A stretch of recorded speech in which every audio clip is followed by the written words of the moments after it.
Welcome to the Experts in Sport podcast, brought to you by the School of Sport, Exercise and Health Sciences at Loughborough University.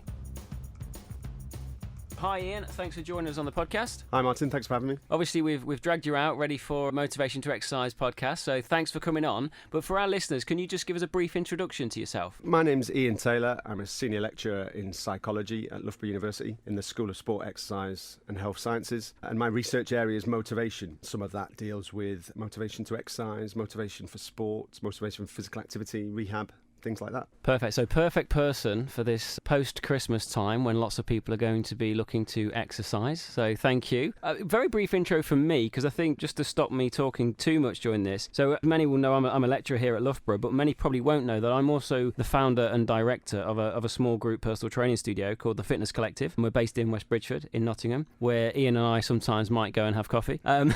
So it's interesting to me and for our members around this motivation to exercise piece. So could you just tell us, we're going to start very broad, what can people do to try to ensure that they are motivated to exercise? Well, lots of things. It's obviously very difficult to stay motivated, otherwise people would do it all the time. And so New Year's resolutions are a classic. You know, one of the most common is to lose weight through exercise or get fit or whatever. So it is very difficult. But there are a few things that people can do, which hopefully we'll talk throughout this podcast. The first probably about their goals and what they set and how they set these goals. There's obviously, most people have heard about SMART goal setting, but it hasn't really progressed from that level of understanding, really. Goal setting first came out in the sort of 1980s, but there's lots of sort of motivation science now that can develop those ideas. One of the which is generally, if you're new to exercise in the new year, then you're probably going to set goals that are too big, that require a lot of support, and therefore once that support disappears, then the goal, the big goal remains and it becomes hard to sustain. So a lot of motivation is to do with goals and goal setting and things like that. And I think one of them is lower the goals. An example is couch to 5K. For someone who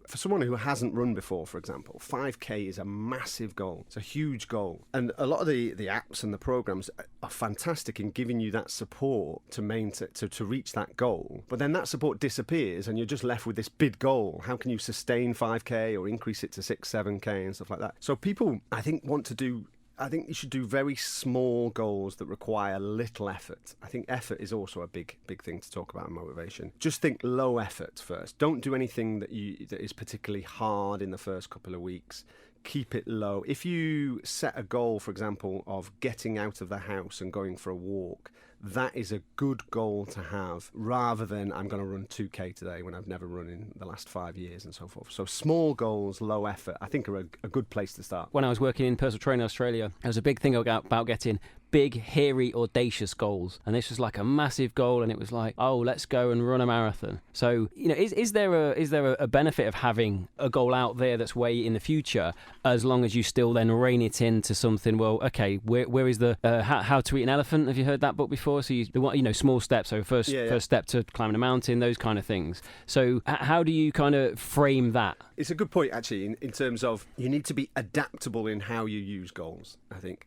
So big dreams, big goals, the dream to eat an elephant, to run a marathon, whatever, are really nice, inspirational, exciting things to do. Okay, so if you think, yeah, I can do that, it's going to be really hard and stuff. So that sort of ticks the sort of excitement box. Okay, but then you've got to think, okay, but on the day-to-day basis, how am I going to motivate myself? And that's a very different way of motivating. So you sort of almost have to park the future, I'm going to run a marathon next year or whatever, and think, okay, right, how am I going to get myself out the house? So let's say we've got this idea that I'm going to run, again, I'll use 5K today. I'm going to run outside 5K, but the weather's miserable and it's rainy, it's windy, etc. You can use sort of breaking down the goals to really sort of minute scale and think, okay, let's set the goal of putting my trainers on or my running shoes on. And once you've done that, then it becomes a lot easier. Okay, my next goal is to just go outside the house.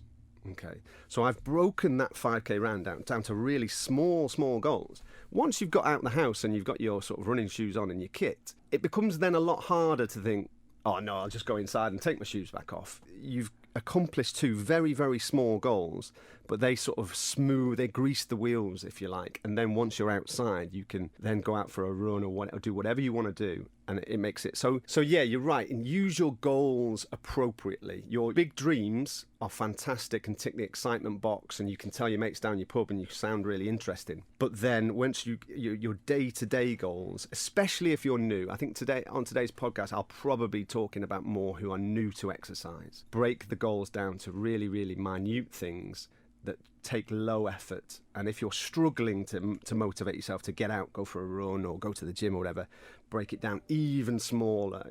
Okay, I'll just get in the car, and then once you're in the car going to the gym, you're probably going to end up going to the gym and so forth. So I think adaptability in goal setting is a good thing. We talk about some of this in the gym, and terminology might be different or changed, but we talk about kind of outcome and process goals. Yeah. So what are you going to achieve and how are you going to do it? And I think many will have heard, a goal without a plan is just a dream. Breaking it down into small steps, small achievable steps. What is it about those small achievable steps that people are more likely to continue with it? Like how do they feel when they achieve it? What happens? Yeah, well, it boils down to effort quite a lot of the time. There's a really weird thing where is it a paradox? I'm not sure. I need to look up the definition of paradox. But on the one hand, most health-based goals require a lot of effort. So losing weight, getting fit requires a lot of effort. Okay, now that's a problem because motivationally speaking, effort is bad.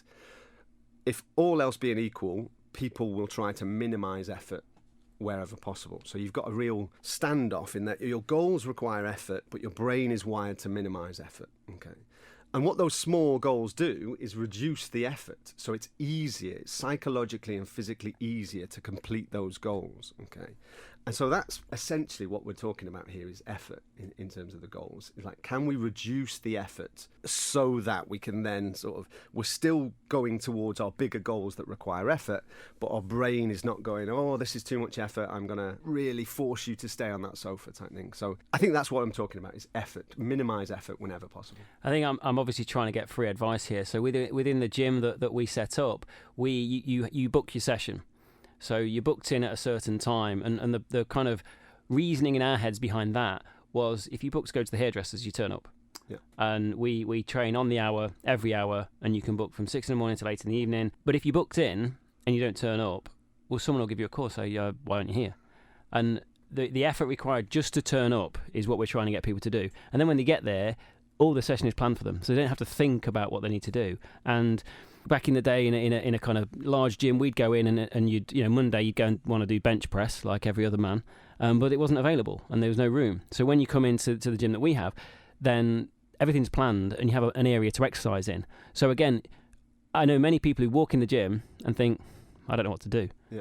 I'm just going to leave. Yeah, I think that you touched on a good point in that adaptability. If the bench press machine is not available, what do I do?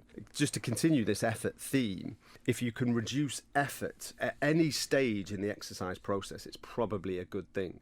So having sort of adaptable plans that, if all the treadmills at the gym are, what am I going to do? Or I was going to exercise outside, but it's raining. If you try and plan for your alternatives beforehand, you're moving the effort away from the exercise session. Okay, so it becomes a lot easier. So, a couple of days or having a plan, okay, if it's raining outside, I'll do this instead. Okay. And then so when you get to that idea, it's like you don't really require much mental sort of thought, mental effort. It's like, oh, well, it is raining, so I'll do this. Okay. Again, it becomes a lot easier and therefore you're more likely to do it. If you get to the sort of rainy situation and it's like, oh, no, what am I going to do? You're having to use a lot of mental effort then to decide. And like I say, it comes back to this idea of effort is bad. Okay. Motivationally speaking. So how then do people change that? How do people then motivate themselves or change what they do? So I know one of the things, the interesting piece that I read from you is a lot of people have looked at what motivates behaviour change, whereas you have started trying to frame that as how does motivation work? If you look at what motivates behaviour change, in this case exercise, so what motivates exercise, I don't think we're going to come to any firm conclusions because the what question... For some people, for example, some people might want to exercise on their own and some people might exercise on their group. We're not going to get real systematic ideas. But if we look at how motivation works, we know quite a lot about that. So if you really look at the basic fundamental idea behind motivation is that if something's pleasurable, you're more likely to do it. Whereas if it's not pleasurable, you're less likely to do it. Okay. So that's how motivation works. So then you can use that. Okay, it's got to be pleasurable. Okay. That's the general principle. And then someone who owns a gym, for example, would say, okay, that's the general principle. We know how motivation works. How can we apply that to the individual? And so, okay, what do you enjoy? What's pleasurable? Is working with someone else pleasurable for you? Okay. If it is, then yes, working with someone else will work for them. It's not the exercising with someone else that's the motivation. It's the enjoyment of it. So I think that's what I'm trying to get at with some of my papers. It's not the what. The what is different for different people. But we know how motivation works quite a lot. Another example is long-term versus short-term benefits. We know that short-term benefits are more motivating than long-term benefits. Okay, so if you're exercising to not get some sort of condition like type 2 diabetes in 30 years' time, that's not a very powerful motivator. Whereas if in the short term you're motivated to go to the gym because you like the gym, you may even fancy the gym instructor or something like that, that's going to motivate you more because you're getting the benefit then of going to the gym compared to some sort of health benefit in a number of years' time. We know how motivation works in that sense, that immediate effects are better than delayed effects. Okay, so you work with your clients or people who are trying to exercise, think, okay, what is the short-term effect that will tick your box? For some, and it's a good one in terms of mental health. If you focus on the mood-boosting properties of exercise, that is a good short-term benefit of health, rather than wanting to lose 20 kilos, which will take, I don't know, X amount of months and so forth. You can have that long-term goal of I want to lose 20 kilos or 10 kilos or whatever it is. But again, I'd come back to on a day-to-day basis, that's not going to motivate you. What's going to motivate you more is the short-term benefits. So focus on them, and then the long-term benefits will take care of itself. It's really interesting because a lot of people will talk about nowadays there is a lot of kind of group exercise, or you can look at CrossFit, you can look at all the F45s and Orange Theories, and us to an extent have kind of picked on that group, but as is more small group. But what you're saying is it's not necessarily the group, it's those who enjoy being part of a group that might want to be that, or maybe even that specific group might be a reason to continue exercising. Would that be a reason? Yeah, exactly. Yeah, I mean, in those situations, there's lots of things going on. You're going to get like-minded people joining those people, more or less. You might get some people who get so there's a group identity there, and so that helps sort of form this bond. So you're likely to enjoy it because there's like-minded people doing similar things to you. You're part of that community. So it's the enjoyment element of doing that is the primary motivating factor. And you're ticking that box by using these group collective-based gyms, I think, is the way I would look at it. And identity is a really important aspect of motivation. It's quite an abstract thing to talk about identity. But if you were to ask yourself how you would label yourself, if someone said, describe yourself in 4 words, you might be an exerciser, scientist, mother, father, whatever. That's your sense of identity. And that they are really, really powerful motivators of exercise behavior or any other behavior. The way to think about it is, are you being an exerciser or are you simply doing exercise? If you identify with being an exerciser, it's a human tendency to want to demonstrate that identity. Okay, so if you think of yourself as an exerciser, it doesn't take much effort again. It doesn't take much willpower to demonstrate that identity. So you just do exercise because you are being an exerciser. Whereas someone who's new to exercise, it's not part of their identity. They're simply doing exercise to do exercise or some other goal. They're having to use a lot more sort of fragile, effortful types of motivational processes like willpower. So it's a lot harder for them. So it's almost unfair that exercisers find it really easy to exercise, whereas people who want to be an exerciser but are not, they're just doing exercise for them, it's really hard for them. It almost should be the other way around, but it's not. And so this identity idea is a really good basis to, if you think, okay, what type of motivation do I want to possess? Is this identity based? If you can think about being an exerciser, almost like fake it till you make it type thing. Okay, if I was an exerciser, what would I do? And try and fake being an exerciser, and hopefully over time you do become an exerciser. It becomes part of your identity, and it becomes a lot easier to sustain an exercise regime. It's always been one of the things, so within personal training studios and the kind of place that we own, it's often one of my favourite pieces when a member says to me, I used to hate going to the gym, or I used to hate exercise, and now I really enjoy it. So I think we've got something in our gym that kind of helps facilitate that. But what would you say people need to do if they're going to change from being somebody who doesn't identify as an exerciser? What are the things they need to do to fake it till they make it? What are those choices they need to make? Becoming an exerciser, starting to identify as an exerciser, should happen as a natural process over time. So simply doing the behaviour, if you do it long enough and sustain it long enough, it should naturally develop. So what you've got to do is focus on the short-term strategies to keep you in the exercise environment. So that could be anything, motivational support for the gym instructors and so forth. But doing little things like a little bit what we've spoken about, keep effort as low as possible. So if you're choosing between a gym that's next door, but you've got a fancier gym 3 miles away that you think you want to go to, choose the gym next door, because it'll be a lot less effort to go there. So reduce effort. Unless it's my gym. Unless come to mind. Unless it's your gym and you lay on coaches from 50 miles away. So there's that one is think about low effort. Okay, so choose activities that don't require changing into ridiculously fancy kit and so forth. Anything to do, reduce effort any way you can. One of the big things is, and this is probably the most controversial, it's a bit extreme, but I think new exercisers should do exercise as soon as possible, in the morning if possible. Because new exercisers haven't got the robust, resilient types of motivation like identity, they're probably going to have to rely on quite flaky, fragile types of motivation. And that typically weakens over time, it weakens over the day. If you think about, you might have a stressful day at work, you're tired, etc. These all processes occur over the day. If you can do it as early as possible, you take out those fragile motivational processes.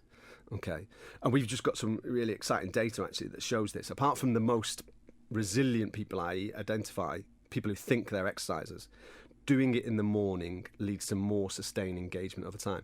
Because in even statistical probability, the longer you leave it in the day, the more likely your pipe's going to burst at home, your child is going to get sent home from school, your friend is going to suggest going out for a drink. So minimising the time between setting the intention, I'm going to exercise today, and actually doing it is a good way to set off on a new exercise regime, I think. And yes, there are sort of nuances to that. If you're a baker that starts work at 3 a.m, you're going to have to bake, but you still can apply the principle as, okay, I need to still do it as soon as possible, and so you need to be a bit creative with your routines to think, okay, how can I do this day? So minimize effort, do it as soon as you can in the day, focus on short-term benefits. I think if you take those 3 rules, that will help you sustain it long enough to develop an exercise identity. And I think you should, as you're going along, try and actively think, okay, what would an exerciser do? Am I an exerciser? Or think like an exerciser. I think if you can take those short-term strategies, you will become in the exercise environment long enough, and hopefully that identify. Would you say there's it's sound advice? Would you say there's an element of enjoyment that could be added to that? Yeah, again, I go back to I should have probably added that to the 4th. Don't get sucked in. A lot of people say I don't like exercise. I don't enjoy exercise.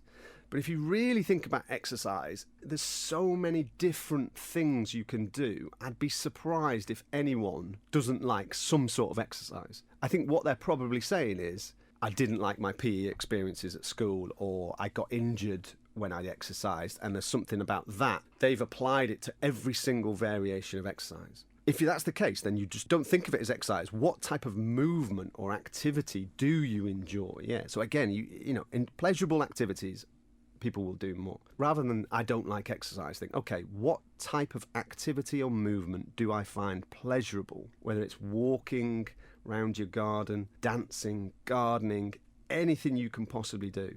Okay, find what you enjoy, and that's going to be quite a solid foundation. People who I see people who go out for runs, and you can just see it on their face that they're having a horrible time. There's very little chance that they're going to sustain those running routine, and it confuses me a little bit about why people do what they don't want to do. I'm the same when I see that, and obviously January is so difficult for people because a lot of people, I think, see exercise as being, I need to go out for a run. Yeah. And I've seen them. You've seen them, and you think, I would not be doing that if I looked like you do when going for a run. Yeah. Please go and find something that you want to do. Like, obviously, being a gym owner, one of the things we have in the wall in our office is, remember, this next session should be the best thing that this person does all day. Yeah. And that's kind of a huge goal from us, because we've tried to create a place where people feel welcome. There's huge barriers to walking in the gym. Am I wearing the right clothes? I need to get fit before I start the gym. No, you don't. You need to come to a place where people say hello to you, where actually you're surrounded by other people and you actually enjoy it. That's the kind of message that we try and put out there. And that's not saying everybody needs to go to a gym, because strangely, as a gym owner, I don't think everybody needs to go to the gym. I think the gym is part of an ecosystem of exercise that people may want to take part in.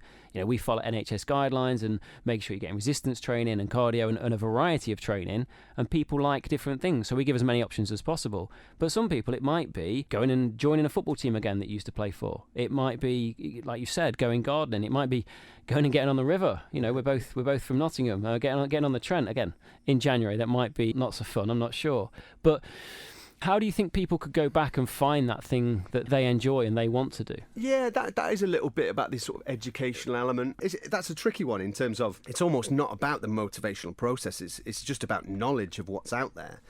Maybe that's the first goal that people should do, is rather than thinking, okay, right, I'm going for a jog, because that's what everyone else does down the River Trent and sees it. So the first goal is, okay, let's try 5 different activities that I've never tried before, and things like that, just to raise awareness of what's out there, and also to broaden those beliefs about what exercise is. Like I say, for some people, gardening will be the best exercise that they've ever, and they love it and stuff, and so forth. So yeah, it's slightly a vague response to your question, but broadening beliefs about what exercise is. And we've got scientific definitions of exercise that are quite narrow, and it's going to be about structured health benefits, etc. I'm not talking about that. That's a very specific definition. I'm talking about a layperson's definition of exercise. You can define exercises however you want, if that's going to get you healthier. Learning what's out there. Don't just think about exercise in terms of PE experiences or previous experiences. Don't think about it as sport. Don't think about it as competition.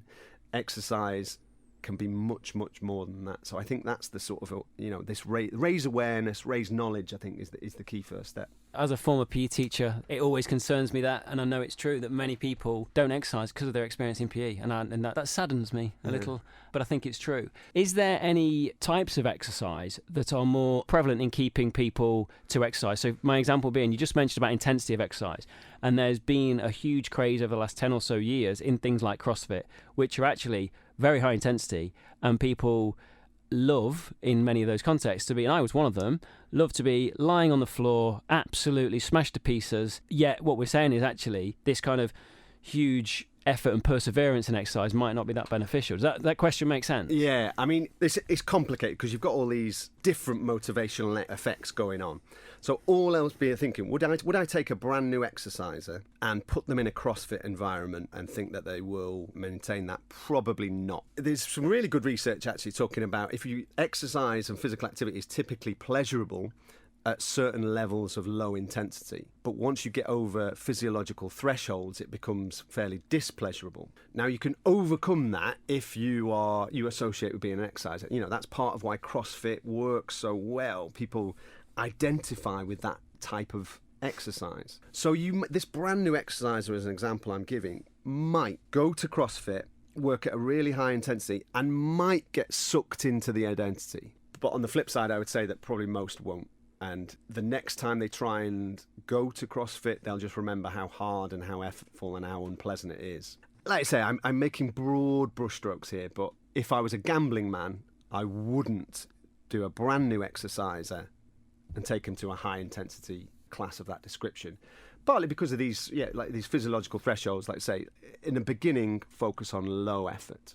Are we talking kind of lactate threshold as one of those thresholds? Yeah, exactly. So lactate threshold, I'm not a physiological expert, but when it starts to get a high intensity. And so what I think we also struggle with is people who haven't exercised, people who are sedentary and might be a bit overweight and living with obesity or whatever, that lactate threshold in an absolute terms, in a normative term, is low. You know, going for a walk will be a high intensity exercise for some people. And embracing that idea, think, okay, we need to keep below that threshold, I think is a good idea for we're talking real novice, you know, never exercised before now. If you've exercised a little bit, and you know what high intensity feels like, and you know that, okay, it might be a little bit uncomfortable during it, but actually it's quite pleasurable when you sort of calm down again. That's different then. Then you can start playing around with different types of intensities, I think. And then if you've got a fairly experienced exerciser who has just maybe stopped for a few months or that, I think, again, you can be more flexible in your intensities of exercise, I think. But for brand new exercisers, all else being equal, do not go above high intensity thresholds. And those intensity thresholds will be lower than you probably think. It's interesting because I think the kind of common media that's out there around high intensity exercise is often positive. And we use MyZone, so it's a heart rate monitoring system. So in the gym, people can see their heart rates, and it's red, amber, green. And the red is like 90% heart rate plus. Yeah. And we are constantly trying to stop people trying to get in that 90%. There's times and a place for it, don't get me wrong, but many people just think I need to be in that red zone all the time because that's the expectation, and we're like, no, please don't go that hard. You need to pull yourself back. Yeah, I wonder actually if, so in athletes there's a more sort of this sort of polarized training routine where, certainly for endurance athletes, a lot of their training is now in a lot lower intensities that you would think for elite athletes, and it might be useful and hopeful if that filters down into the general population, that if you train 3 times a week and you're killing yourself 3 times a week or 5 times a week or whatever, then your body's probably not going to be adapting as well as it should. And if you rein 2 out of those 3 exercise sessions, or 4 out of those, if you rein it down a bit to zone 2 or whatever parlance you want to use, then you get more benefits. I think if that drips down to the general population, it might be a good thing. That's really interesting because we tried that in the gym. We tell people things, you know, don't do a double session. Some people still do, if you're listening. We tried actually once to do a recovery session. So we do yoga and things as well, but we did a recovery session, which was MyZone, heart rate monitor, and it's really what they call the blue zone and a little bit the green zone, which is 70% is green zone, 60% and below is the blue zone. And I mean, to coin a phrase from our gym manager, said it went down like a fart in a lift. Yeah. Like nobody wanted it. It was probably the worst session ever. Yeah. And we've never done it since. And it's an interesting one with CrossFit because the premise of CrossFit, the original kind of CrossFit, the idea was great, you know, but led by popular demand, those people who identify as CrossFitters, they want to get smashed almost every session. Yeah. And love it. Yeah. And there's a place for it for people who want to do that. Yeah. But what we're actually talking about is new exercisers trying to get into exercise, and actually going at that level is, I think what we're saying, is more likely to not be sustainable. Yeah, absolutely. And, you know, it might be, and I've been the same in the terms that I go to various circuits, high intensity classes, spin classes, to give it some beans, you know, absolutely go flat out. And only now am I, oh, right, I should be sort of reining it back and stuff. So it might be the goals that people have. You might have the goal of getting that buzz after a high intensity exercise. If that's the case, then brilliant. And I imagine most people do those classes for that. For the feeling. Yeah, for the feeling of it. But an appreciation in new exercises that, okay, that's good, but will it be that motivational in the early stages? Possibly not, if we can rein it back. And will it be optimal for health benefits? Probably not. I think going back to what you said earlier, so the benefits, health benefits, and again, we try and rein people back, and we say, look, you're going to get injured in X amount of time. Might not be today, but it's going to happen, and often it does. So, but those long-term benefits you talked about before, nobody cares. Yeah. Because I feel great now, so I'm not bothered. Yeah, so it might be that's why your class went down so badly, in that you were focusing on a long-term benefit. This is going to be good in the future. Whereas they just wanted the buzz of 190 beats per minute, sweating over everyone, and the feeling afterwards. And so so it was almost reverse. It was the instructor focusing too far and delayed. Whereas it was definitely that. It was definitely us trying. It was us trying to rein people back and do that. And hopefully we structure things differently individually and whatever to make them have some high intensity, some low intensity, some strength, some cardio. But the interesting piece, going back to like the media, and you mentioning it'd be nice that so athletes now have potentially started to rein it in a little bit with that intensity. I did a podcast, it must be 18 months ago now, with Tom Evans, so ultra endurance runner. It was with Rich Blagrove, strength training for endurance athletes. And he'd been away, and I'll get it wrong, he'd been away to Kenya or somewhere with some long distance runners.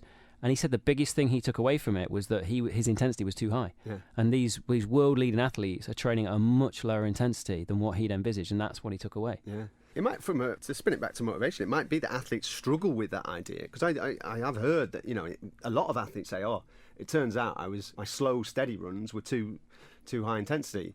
And it might be that they can't see the benefit of doing that immediately. And so, whereas going at a high intensity, you feel like you've trained. And so there is a short-term benefit there, but it's actually counterproductive. So it might be a motivational spin on why athletes and clients of gyms and so forth struggle to rein it at a low but optimal intensity, because they can't see the benefit of that. So I think, maybe that's a new research area. There we go.